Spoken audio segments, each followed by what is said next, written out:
Hello. All right, perfect.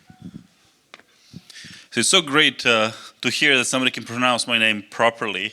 Uh, so, uh, my name is Jovan Strika, and I'm today here to talk to you about ElastaLink and how we were able to solve several different business problems using MikroTik router.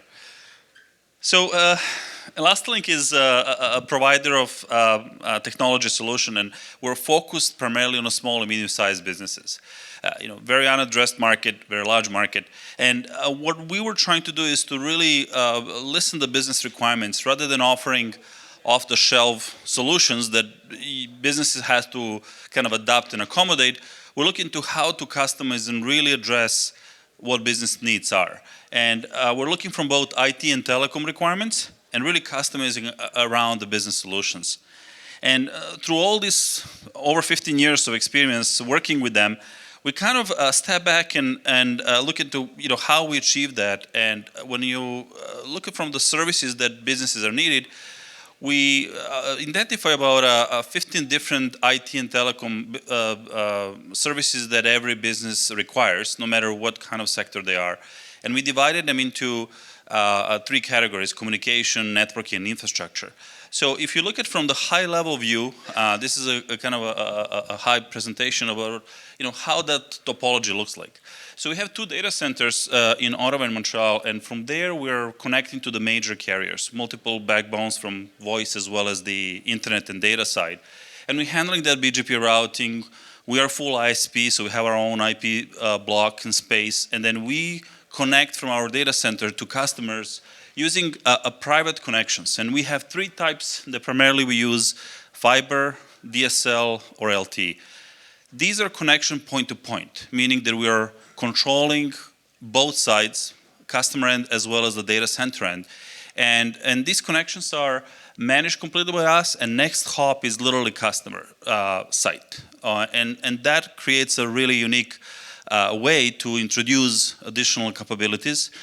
And when it comes to the customer side, on the site we have our routers, which we're going to talk about later on.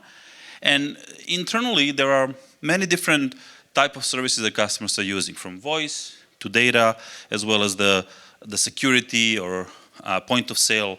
And when we look at these requirements, we realize that we needed to step back and find solution that can address this reality of today's businesses. So a couple of years back, we started designing our own product because we couldn't find something off the shelf that can actually address all of this and requirements that we came across. So what you see here is the product that we built internally, and it's our design from the ground up in terms of the hardware. We manufacture the enclosures. We actually use and leverage components from the Macrotick side, but then also we added power management boards, LTE, custom application tray, which I'll mention later on. And then we coupled that with our custom software as well as the service, and look at to provide this as a kind of a one big package. In some cases, we're also offering that as a hardware as a service. So in this way, we eliminate that barrier to entry for a lot of small businesses that say, you know what, I have to buy a low-cost Linksys router because I couldn't afford something that is really robust. So we try to really look at this, how we can make that affordable to any budget. And then when it comes to the problems, we start identifying several problems that we try to address in our design. So first one that I want to talk about is the power interruption. When you look at the main three reasons of the business disruption are the loss of internet, loss of power, and hardware failure. And in reality, the two are related to power. Very often the life of the hardware is lower because of the power surges and power interruption that actually end up failing the hardware. So when you look at a very simplistic view of the customer network, you have the customer applications on one side, and then the internet as well as the lot of cloud providers providing business applications. And really you have the kind of one main connection and the single point of failure, which is the router. So what we did to address that one first problem was they actually really build in the power management system inside the router that also has the battery inside removable tray. And what that allowed us to seamlessly, we can sense and switch between the different power supplies as well as the battery, and at the same time provide power for this board as well as whatever is inside the board between 30 minutes and sometimes over 2 hours. It really depends on the load of the traffic. Like if there's a lot of radio, then obviously that's power hungry, and that will reduce the how long the battery can last. But in general, what is really interesting is that when power is out, and you are monitoring as, let's say, service provider, customer, you look at this and said the customer site is not responsive anymore.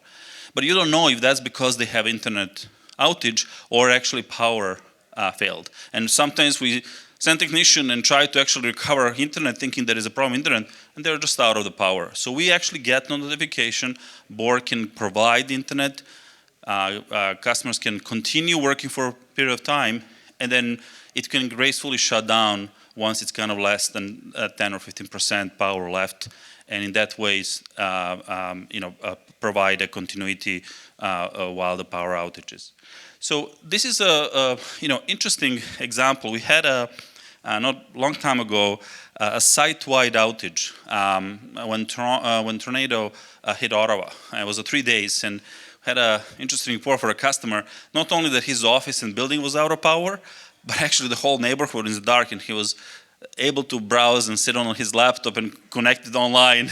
Too bad he didn't take a picture that I can share this with you, but that was a great example. So the next problem that we obviously see often is the connectivity. And nowadays, having businesses with a mission-critical application being in the cloud, that access to the internet is must.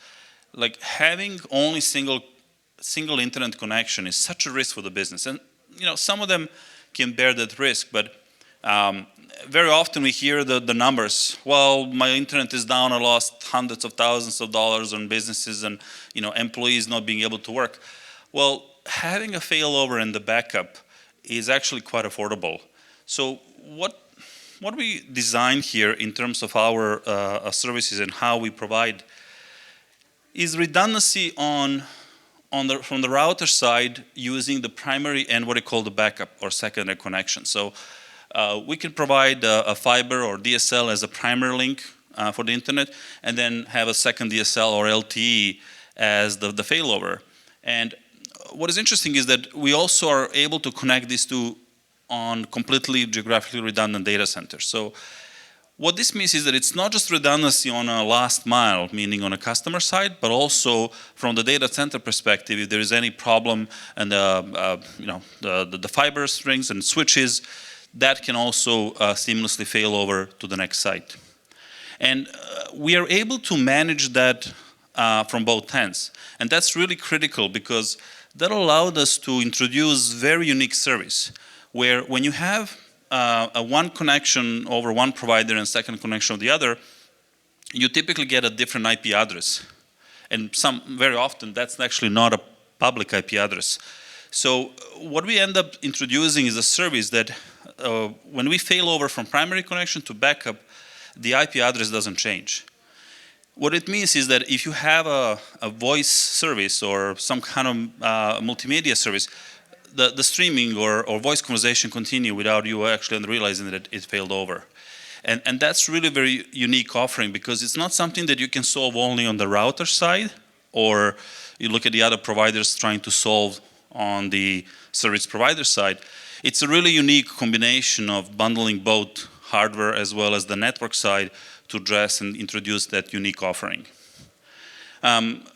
We have a customer, and they wanted notification. They wanted to know when their retail stores, they have a chain of retail stores in rural areas, they wanted to know when that failover happened because they didn't really realize when they are flipping between the LTE and, let's say, DSL.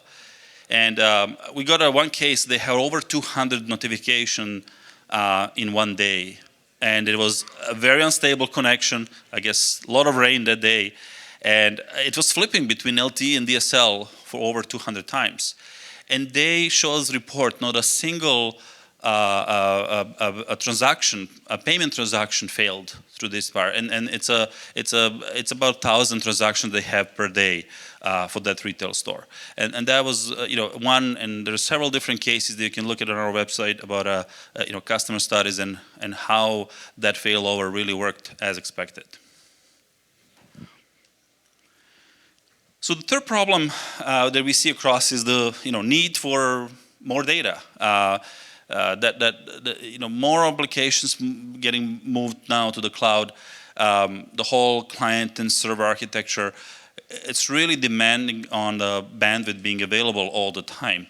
So when you look at from how many other providers address this is by saying, well, we support quality of service, and yes, we do this as well. But what is important is that not only quality of service, if you prioritize certain packet, but if your ISP is not really handling that toss or that flagging as a priority, it's pointless. You will not really be able to leverage that quality of service that you put in place.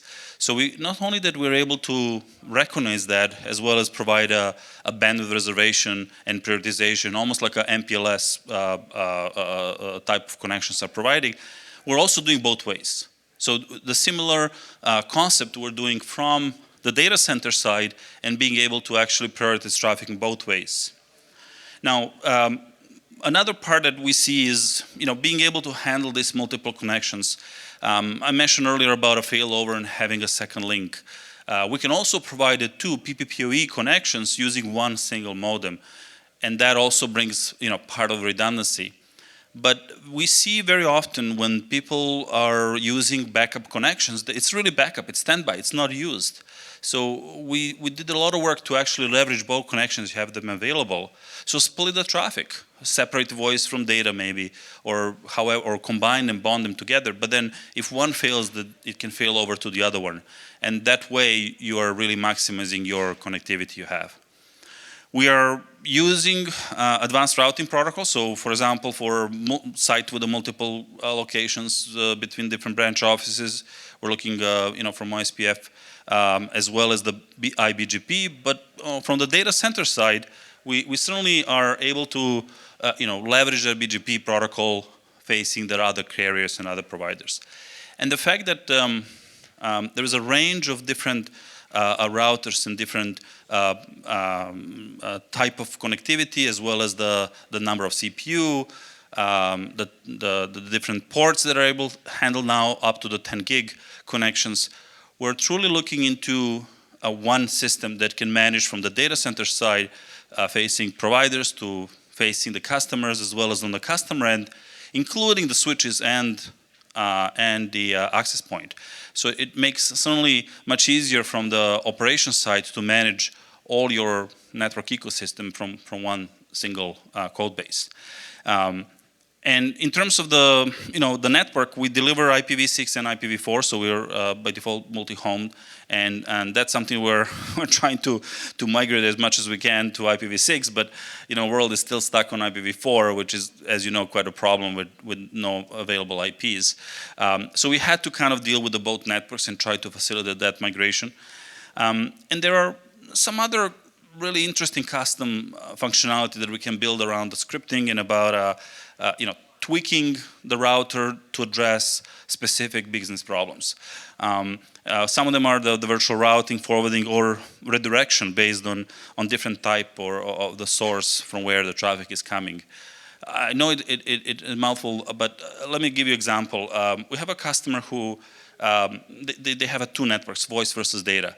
So what happened is that they're providing temporary office space and hot desking. So they have tenants coming in and plugging their laptop, and often they plug the computer in the voice network, and they don't have the internet and create the support ticket. Well, our internet is out. So what we created is that as soon as they open a browser and try to access Google, we redirect the traffic to custom page and show that you plugged your laptop to the wrong port. Unplug it here and plug it there. So this is a small example that drastically reduced the operation and support cost.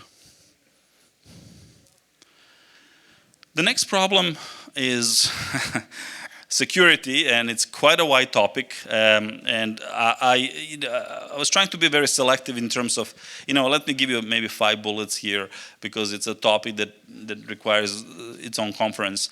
But when you look at from the high level, the router has the main business grade functionalities, and it's able to protect external as well as internal networks. And I think this is very critical, that today's threats are not just from outside. They also are from inside, and more from inside. So we typically suggest with the customers creating a multiple LANs and being able to really separate the type of the networking devices, and then router and firewall internally handle permissions and routing between all of these resources. So that certainly gives one aspect of security. And then if you need more advanced, there is a layer 7 inspections. We can create different scripts to monitor that, is it the typical usage, is it the spikes that are not normal, react on them. And for more advanced things, we have a model that we created of the router with what we call the application tray. And you can see them actually, we're just literally behind these doors. The router has the ability to host another small board computer. So we have an example with the Raspberry Pi that you can actually load your own applications. So in this case, if you have an intrusion detection system or some kind of other advanced network security, you can load on this and complement the whole board and the router capabilities, but on a dedicated single board. So we're not talking about like a Fortinet and SonicWall. What they do, they use the same CPU and memory to provide these nice graphs and analyzing the bandwidth and traffic and all these functionalities and features just to make the list long.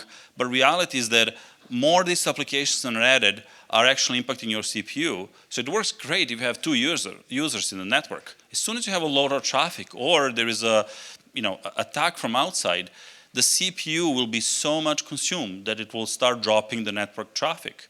So by separating this into its own board, you have a definitely more freedom to build the system that you want to create and in that way customize.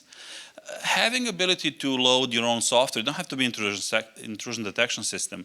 It can be IPPBX, it can be digital signage software. You have a really freedom to then use the router and bundle it and create your own custom solution. And it's also powered by battery and UPS, which is built in. On the VPN side, we have obviously the range support of VPN protocols. So either handles site-to-site VPN or dial-up VPN. So for mobile users, especially with the mobile devices from airport, coffee shop, they can securely connect to the network. When it comes to site-to-site, it's able to provide interoperability with many other routers out there. So for example, we have a chain of medical clinics that are using TELUS service to provide a patient management system. And we were successfully connecting to TELUS network using our routers and make sure that it is fulfilling the requirements that TELUS has. The authentication for the users can be done from local database or from Active Directory. So if you have a larger businesses who want to manage all their employees and users centrally, then router for request will authenticate this against the Active Directory.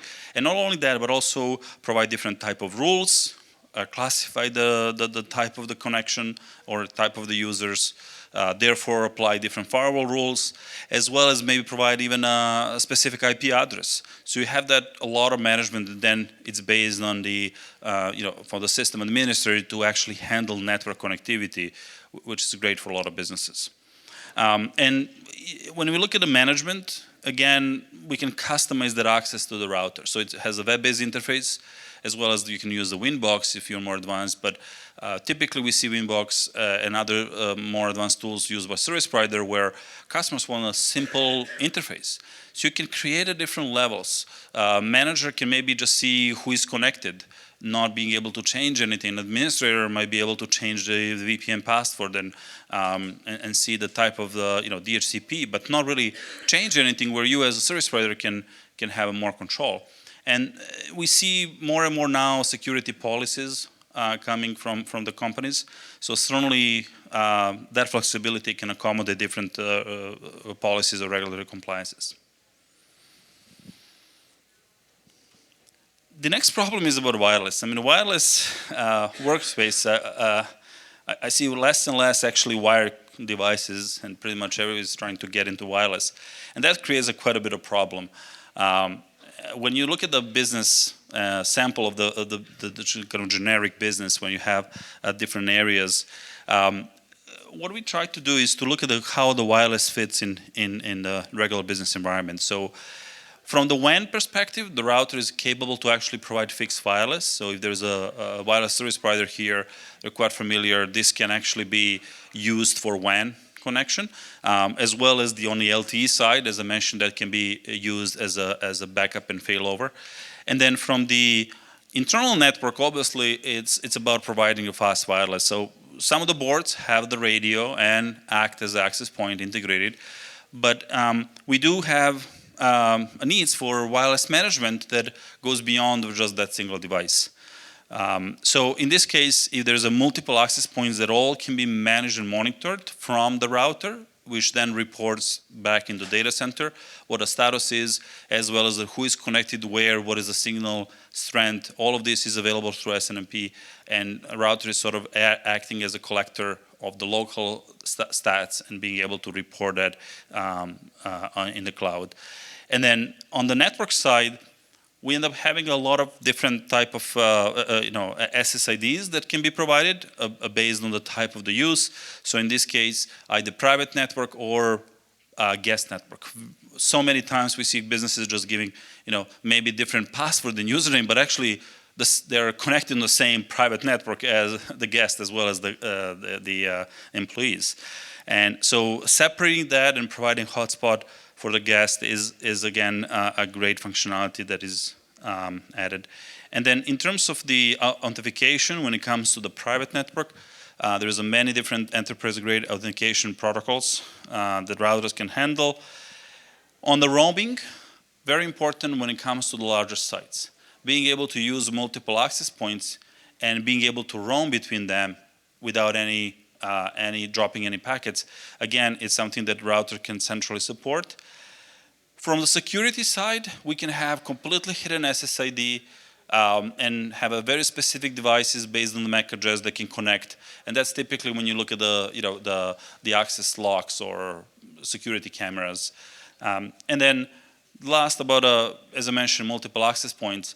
All of them are controlled from one single point. Probably will hear one of the presentation about a capsman, and that's kind of example that you can centrally manage the password, add a new access point, really facilitate the growth, and clearly reduce the maintenance cost. We had a example of big warehouse that customer had a sensors. The forklifts were connected on the Wi-Fi. Then they have a scan guns. They have 3 different wireless network.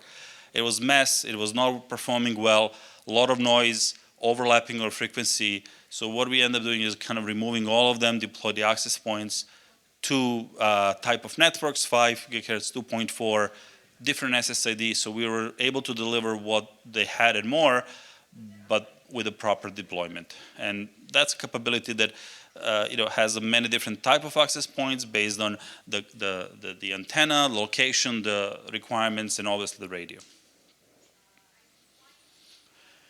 And the last problem I wanted to bring up is the cloud services. I mean, we see on a cloud side, the backup and disaster recovery is one of the critical point for the businesses. In most of the conferences where I attend, they talk about the security, and how to protect and how to recognize and what to do. But in reality, there is not so much talk about the backup and disaster recovery. Because at the end of the day, it's a cat and mouse game of trying to get yourself secure, and you will never do the 100% job well. So my always advice is take half of that budget, put against backup and redundancy, and backup and disaster recovery. Because at the end of the day, that problem that ransomware hit the customer network, you would like to be able to recover them to the previous state fast. So we put a lot of from the type of the backups and type of the service. So if we look at one of the example of the network, we see different variety of what they call it backup solutions, from a file server that can synchronize the data to the cloud. So think about it almost like a custom Dropbox server, and we do that by deploying in a data center. So it's a private server, not based on user. It's based on really resources, and they synchronize between all the devices. Well, that synchronization is taking place all the time, real time. So we need to really manage the traffic. We talked earlier about traffic management, but reality is that you have to accommodate data related to the other type of traffic. So being conscious about a type of traffic and how you handle that, as well as the backups when it comes to servers. You don't want to do this once per night. You want to do this continuously, so that when the recovery happens, that you can go back and not lose the whole day, one day of the data. So managing this backup was really essential. But then we realized that when we have this backup with the customers and we can recover that, first of all, the backups are in our local data center. So if anybody experience a process of restoring data, will know that typically getting this data back might be a few days ordeal, especially if they are somewhere in the cloud, somewhere in US, and on a storage-based hard drive, because they're low cost, but they're really slow to retrieve the data. We keep them in data center, so it means that we can physically drop them on the LAN and recover that device, and then bring that replacement back to the office next day. And we do this with a PC as a service. So when it comes to the workstations, we're able to kind of recover that real time and bring that back to the customer next day. And then when it comes to servers, it's interesting what we did. We actually created a local VM that is able to restore that backups of the servers. Pretty much it's virtualization, or it can be image and the regular physical server. And then our router was able then to extend that LAN back to data center, where it's a custom VLAN for that particular customer, where we restore that particular server. What this means is that if the server locally fails, this server is then completely recovered and available in our data center. Every workstation will be able to ping that same IP address and access that resource like it's local. So it's completely transparent, and there is any need for changing DNS, changing the settings. Literally from there, once we get a replacement of the physical device, we can then recover it back, and that can be completely transparent. We had a ticket with a customer and said, I don't know what's wrong, but my server is not as snappy. And I was like, well, do you know that there was a disaster recovery and you are on a recovery? No, I was away yesterday. What happened is that he saw a longer ping, and obviously over the WAN, it's not as bandwidth available as local gigi connection, but they didn't notice anything from the data side. And that disaster recovery, when you look at it from enterprise solutions point, we're talking about multiple thousands of dollars of solution, and we're able to really make it so much affordable for the SMB, from small, medium-sized businesses, by bundling this together with the router and create that as a one single disaster recovery package. So, kind of a recap, when you look at it from the ElastaLink side, we end up monitoring remotely and managing all of these different customer sites and resources. Being able to automate conversation really help us from deployments and provisioning, as well as being able to do the offsite backups. From any resource, we can collect the data, load it, and replace. Not just the backup of the server and the workstation, but any other networking equipment. And then being able to get the data and stats, produce the really reports that is meaningful for the customer as well as us. And all of this is available as, from the reseller perspective, as something we can package for service provider who would like to offer these type of services for their own customers. We created a kind of know-how with ability to white label from the data center, from the router side, as well as to a lot of applications, and do training and certification for the providers who wants to provide a unique service to their own local region, where we're not able to really get out and build a whole network. We see that as doing it through the partnership with the companies like you. So at the end, this really was delivered through creating our own custom router. And a lot of customers came across and said, well, why? And how, why would you go there? Because I believe that a router, as many other services, are becoming commodity. And for us and other service provider to differentiate, they really need to come up with a different value proposition to their customers. And by really accommodating to their business model, you'll be able to really sustain that customer for a long time. At the end, I wanted to mention some of the future plans. So we got a funding this year to really extend our capabilities. So we end up this year working on the SDN, software-defined networking, and we're adding this to our router, but as a service. So what happened is that this is SDN is primarily enterprise play or data center play and not really affordable for small and medium-sized businesses. So we're looking to turn that as SDN as a service. So being able to manage that centrally. So think about it, there is a notification about a compromised IP address where hackers are attacking. So we can literally would automated way block that and push that across the routers and protect all the customers with completely one automated system. And then the second part is 5G, and this is a part of upcoming 5G. We're expecting that next year we'll start seeing the first deployments, and we see that as a replacement to LTE system that we have in place right now, and that way it will be seamless upgrade to the customers who already have our routers, as well as obviously for the new ones that are interested in our solution. So that really concludes my slides. Thank you very much for attention, and I'm open for some questions. Yeah. For the failover, if one goes down, the other one comes up. Now, what happens if your route goes down? I'm sorry, what happens? If your route goes down. If the router goes down, then it is... Route. So first of all, there are two states when it comes to failover. One can be on a standby, so you can kind of activate and configure. The other one is actually keeping it all the time connected. And the part of the solution is to recover routes. So what we end up doing when we are where we are providing connectivity, we're just making sure the next hop, which is data center, the route will be placed, and then the rest is handled from the data center.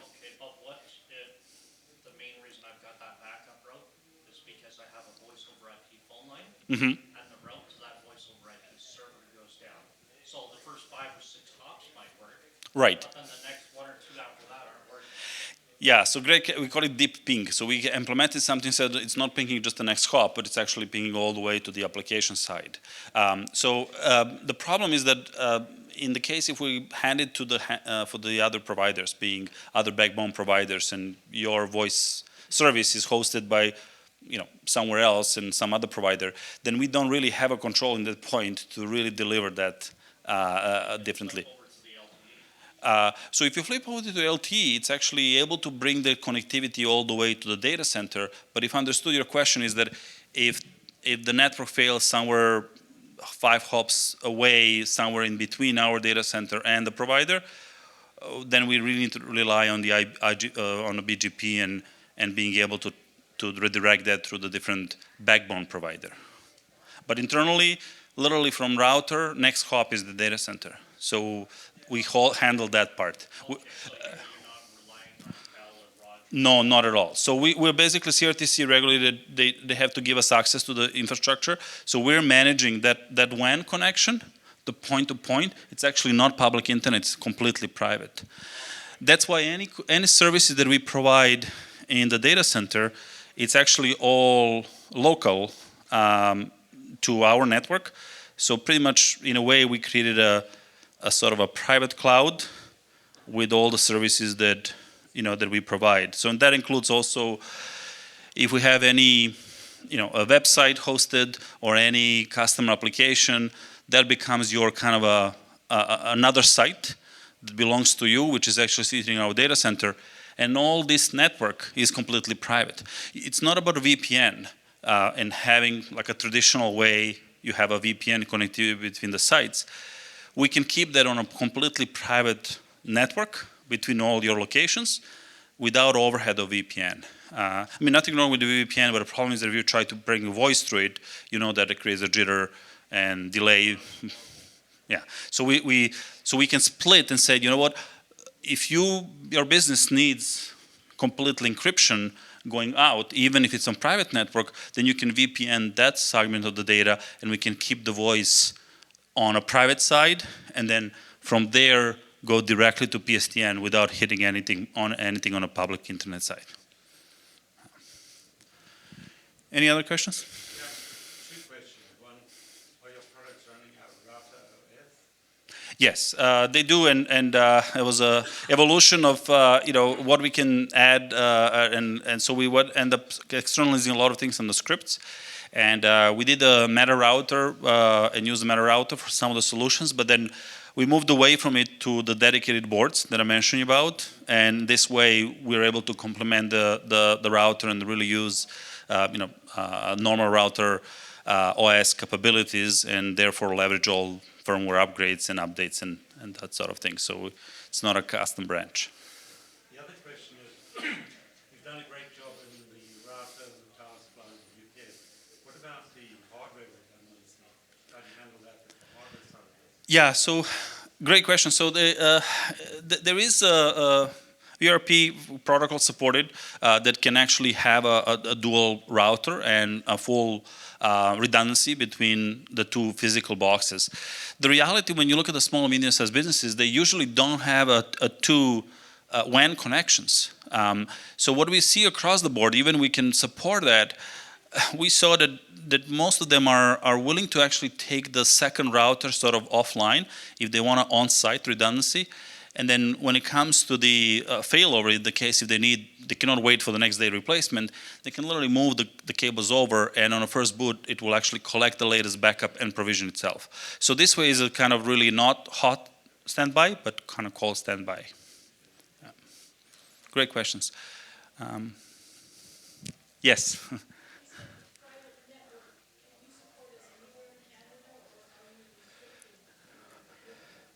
Yeah, so the question is, on a private network, is it only within our network, or it can be kind of presented globally, if I understood the question. So what we're trying to do is, first, we partner with the major carriers just because of their reach and access. Obviously, not from the resale perspective, but from wholesale perspective, and using EVCs or PVCs to bring that connectivity back.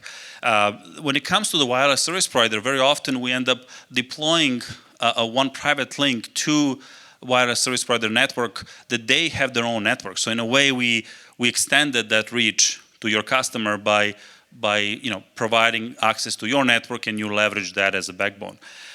When it comes to the global side, we're focused now in Canada primarily because of that limitation. Other services can be delivered in US over a public internet, and that's where we can leverage the VPNs and obviously security aspect. But we still didn't decide to actually go into US just because the US market is very different. It's more global. Here, customers expect you be local, being able to reach them, being able to serve them. It's a very different requirements from data and security where the data is stored. So we're kind of very Canada focused right now. But it can be ported if there is a US partners interested, then definitely in that case we will deploy a lot of these solutions locally in their data centers. Yeah. So I noticed you had firewall support in here too. Does that mean, say I've got BitTorrent running and it's running over an encrypted connection, you can detect that it's BitTorrent and shut it down? Yeah, so there is a couple of protocols that the router itself has the capability to recognize, like a P2P network, and able to sense the data and act upon, either shutting down or throttling down, depending of. And even inside of an encrypted channel? When it's encrypted, when it's not encrypted, but if it's encrypted, then obviously there is no way to see the traffic there. So the only other way to do this is based on the peers where it's connected and trying to actually use based on the destination IP, and that way recognize what type of traffic it is. But in general, the whole idea of encrypted traffic is that it's hard to see and therefore judge what is for. Okay, so you don't have like a man in the middle thing? No, I mean, we did experiment mainly on the browser side, on HTTPS. So that idea was to really being able to take the HTTP traffic and kind of convert it to HTTPS and create a tunnel through the encrypted channel. But with Google enforcing sort of a SSL and HTTPS now across the board, they kind of helped that transition and speed it up. So we kind of really bundled the proxy. We had a proxy also model that creates a man in the middle, but we don't see that as much as it was a couple of years back requirements. Great question. Yes. Yes. You mentioned IDS for the application port. Is that like a specific application port for IDS? Or if not, what kind of use cases have you seen performance-wise running an IDS? Yeah, so IDS is very resource hungry, as you know, from both CPU as well as the storage, especially if you want to store a lot of data. So there was a couple of experiments when it comes to when Raspberry Pi started, when we actually do the prototype. There was not a lot of processing power to really do Snort or some other IDS well. But luckily, first IP version 4 Raspberry Pi really introduced and overcome that part, as well as the being able to support the better storage. Our trace has ability to mount 2.5-inch hard drive as well. So that's really addressing that storage aspect. But there's other boards that we use that are way more capable now, and that SBC, a small board computer market, is really expanding quite rapidly. So we just got a prototype of the boards that actually can provide a full virtualization. So that's great, but the only problem we have is that we have to use now external power. We cannot power from the internal battery in UPS. So that was a bit of balance between what do you want to protect internally and what are things that you can actually connect externally. And the other thing that I wanted to mention, why Raspberry Pi, is just because there is such a range of application available, and creating your own a system and custom solution really changed that completely, how you approach the clients. So we have a project that we've been working with Intel about really managing remotely workstations. So it's think about a team viewer, right, or a remote desktop, but it's browser based. So it's actually a local proxy sitting on our router Raspberry Pi, and then able to actually connect to each computer, and you can, through the browser, manage multiple servers or workstations. It's a great project. But that alone is completely different type of system that suddenly router is capable to offer.